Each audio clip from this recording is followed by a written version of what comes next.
안녕하세요. 오늘도 말씀 묵상 정주행 시리즈에 오신 분들 주님의 이름으로 환영합니다. 오늘은 사도행전 11장 우리 첫 번째 단락 1절부터 18절까지 한번 묵상해 보면 좋을 것 같은데요. 먼저 1절부터 18절까지 한번 읽어보도록 하겠습니다. 제11장 유대에 있는 사도들과 형제들이 이방인들도 하나님의 말씀을 받았다 함을 들었더니 베드로가 예루살렘에 올라갔을 때 할례자들이 비난하여 내가 무할례자의 집에 들어가 함께 먹었다.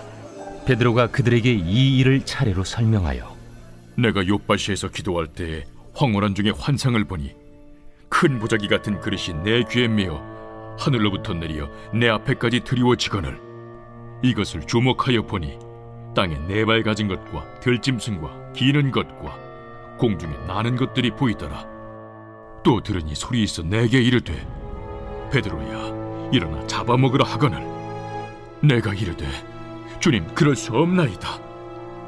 속되거나 깨끗하지 아니한 것은 결코 내 입에 들어간 일이 없나이다 하니 또 하늘로부터 두 번째 소리 있어 내게 이르되 하나님이 깨끗하게 하신 것을 내가 속되다고 하지 말라 하더라. 이런 일이 세 번 있은 후에 모든 것이 다시 하늘로 끌려 올라가더라. 마침 세 사람이 내가 유숙한 집 앞에 서 있으니 가이사랴에서 내게로 보낸 사람이라. 성령이 내게 명하사 아무 의심 말고 함께 가라 하시매 이 여섯 형제도 나와 함께 가서 그 사람의 집에 들어가니 그가 우리에게 말하기를 천사가 내 집에 서서 말하되 내가 사람을 요바에 보내어 베드로라 하는 시몬을 청하라. 그가 너와 내 온 집이 구원받을 말씀을 내게 이르리라 함을 보았다 하거늘 내가 말을 시작할 때에 성령이 그들에게 임하시기를 처음 우리에게 하신 것과 같이 하는지라. 내가 주의 말씀에 요한은 물로 세례를 베풀었으나 너희는 성령으로 세례를 받으리라 하신 것이 생각났노라. 그런즉 하나님이 우리가 주 예수 그리스도를 믿을 때에 주신 것과 같은 선물을 그들에게도 주셨으니 내가 누구이기에 하나님을 명히 맡겠느냐. 그들이 이 말을 듣고 잠잠하여 하나님께 영광을 돌려 그러면 하나님께서 이방인에게도 생명 얻는 회개를 주셨도다. 네, 여기까지 우리 18절까지 중간에 좀 끊어서 죄송하지만 나눠서 묵상을 하도록 하겠습니다. 사도행전 11장 1절부터 18절까지가 이제 어저께 묵상했던 대로 베드로가 고넬료를 만나고 와서 예루살렘 교회에 보고하는 내용인데요. 이 뒤에 19절부터는 다시 이제 사울, 즉 바울에 대한 이야기가 나오기 때문에 우리가 1절부터 18절까지 오늘은 한번 묵상을 해보면 좋을 것 같아요. 어저께 이제 묵상하신 분들은 내용을 다 기억하실 겁니다.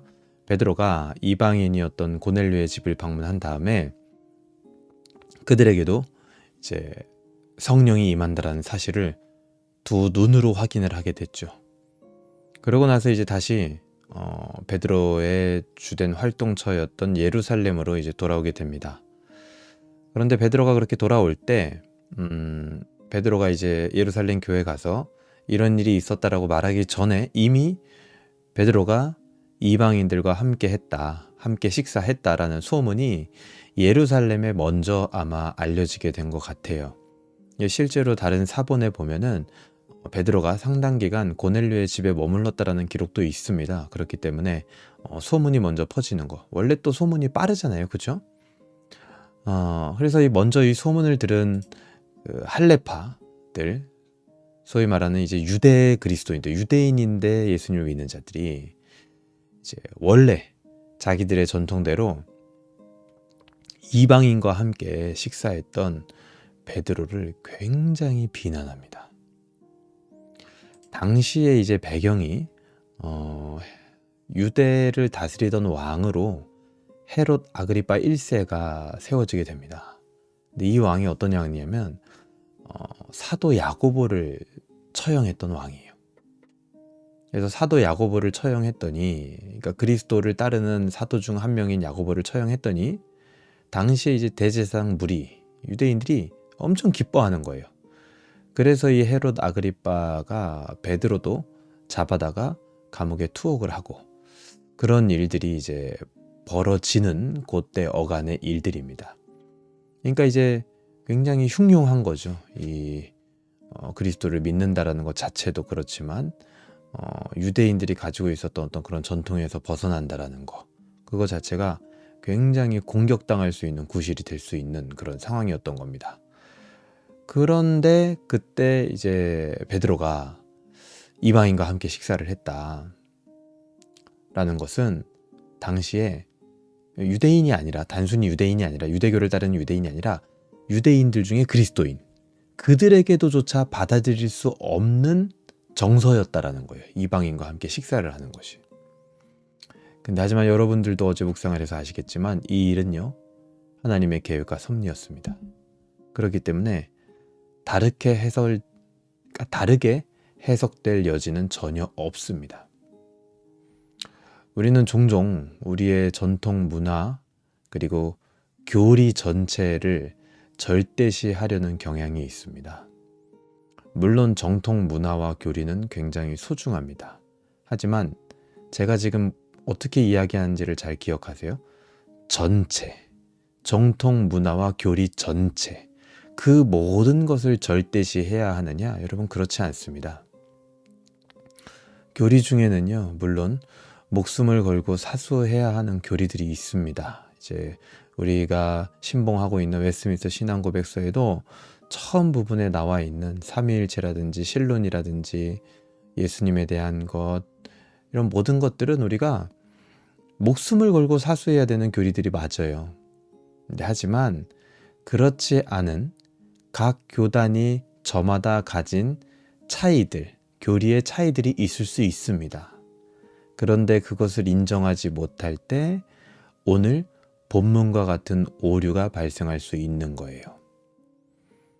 그래서 이제 오늘 이 유대 그리스도인들이 어떤 우리가 가지고 있는 그런 종류의 교리를 가지고 이거를 비난하고 반대하고, 그거랑은 좀 결이 다를 수도 있겠지만 어쨌든 유대 그리스도인들은 자기들의 전통을 사수하려고 했던 겁니다.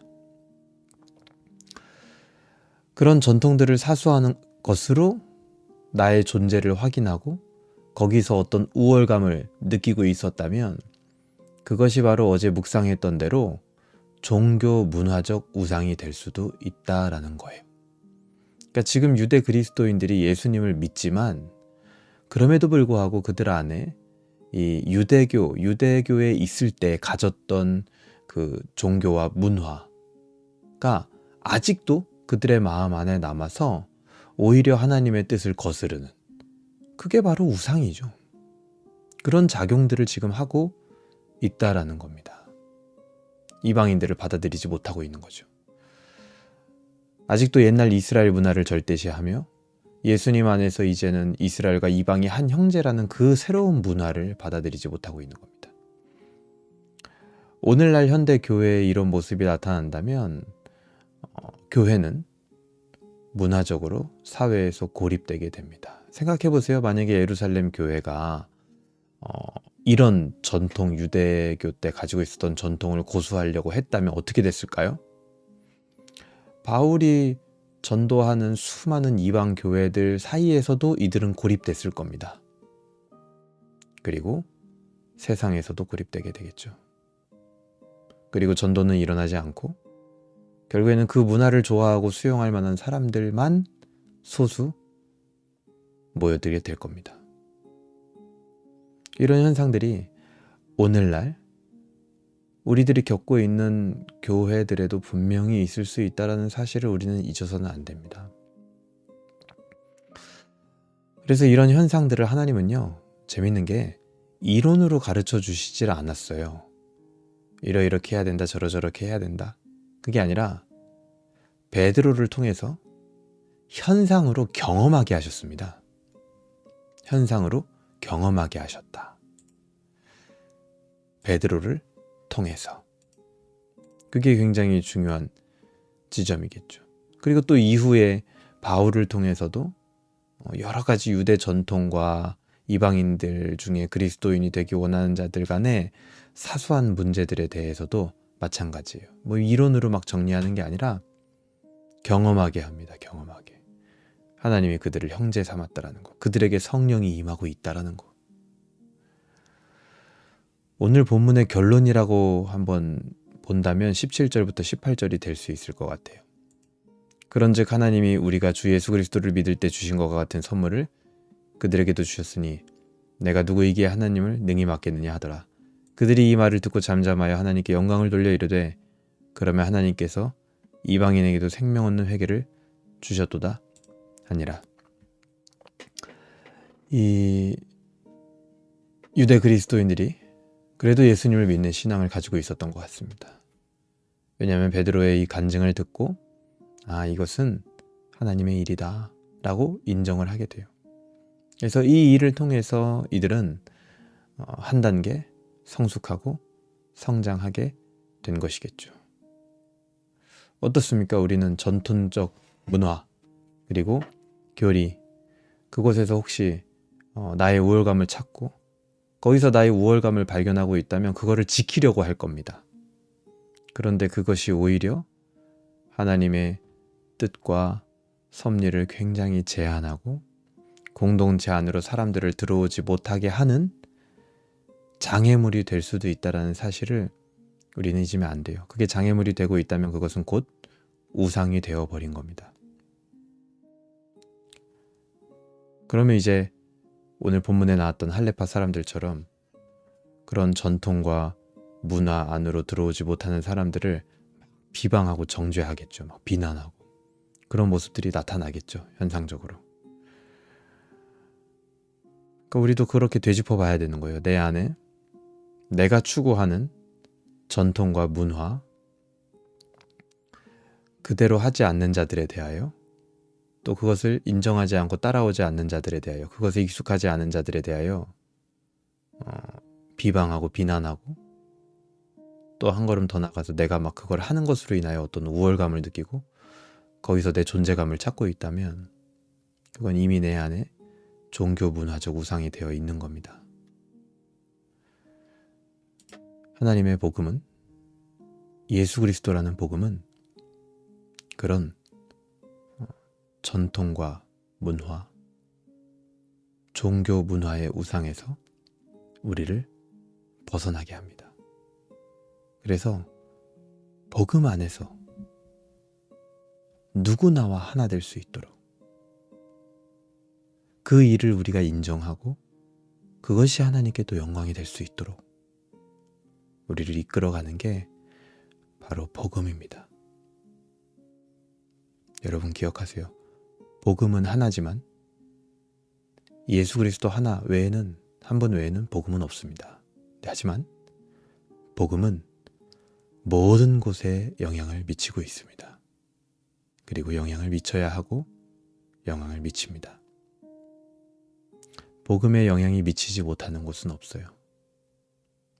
그렇기 때문에 우리의 생각, 우리의 전통, 우리의 신앙의 문화 거기에도 복음의 영향력이 미쳐야 하고 우리는 스스로 날마다 개혁되어져야 하고 항상 복음 안에서 깨어 있어야 됩니다. 복음 외에 내 안에 어떤 다른 것으로 나의 존재감을 찾지 마시길 바랍니다. 전통과 문화, 종교 문화가 우리 안에 우상이 되면 교회는 반드시 스스로 고립됩니다. 그래서 전도할 수 없습니다. 선교할 수 없게 됩니다. 그런 기독교인, 그런 교회가 되지 않기 위하여 우리는 더욱더 복음을 사랑해야 되고 복음 안에서 하나로 부르신 형제 자매들을 품어야 될 줄로 믿습니다. 제 기도하겠습니다. 하나님 아버지, 오늘 사도행전 11장 전반부를 통하여서 할레파 유대인들이 베드로가 이방인과 함께 식사한 것을 비난한 모습, 그 모습들을 통하여서 혹시 우리 안에도 우리가 가지고 있는 알량한 전통과 문화가 종교적 우상이 되어서 형제를 수용하고 받아들이는데 협소하게 만들진 않았는지, 또 은근히 그것을 가지고 나의 우월감에 그리고 또 존재의 근원을 삼진 않았는지 다시 한번 살펴보게 됩니다. 성령님 우리를 눈뜨게 하여 주시고 복음 안에서 이제는 우리가 만나는 모든 자들 하나님이 형제로 부르실 수 있다는 사실을 잊지 않도록 은혜를 베풀어 주시옵소서. 그래서 영혼을 더욱더 사랑하게 하시고 형제 자매 품게 하여 주시옵소서. 감사드리며 예수님의 이름으로 기도합니다. 아멘. 네, 오늘은 사도행전 11장 우리 전반부를 한번 묵상해 봤는데요. 마찬가지 오늘도 우리가 하나님께 영광 돌리고 또 하나님을 즐거워하는 하루 되시길 바랍니다. 감사합니다.